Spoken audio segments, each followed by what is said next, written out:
How to enable light mode on Spotify. Hey guys, welcome back to the channel. Spotify does not have a built-in light mode option. However, you can enable light mode using the developer option or by adjusting the display settings. In some cases, if you turn on the light mode on your device itself, it should work for most of the applications. However, it seems to not work for the Spotify. So in that case, here is the developer option that you can use. So in order to do so, you'll head over to the device settings. After that, you'll have to enable the developer option. For this, go to settings app, scroll down to about phone, and then build on build number for 7 times.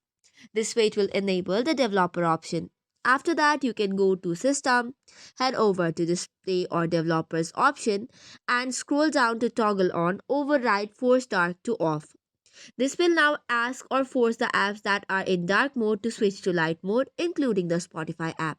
So that's it for today's video. For more such contents, do not forget to hit the like and subscribe button. Thank you and keep watching.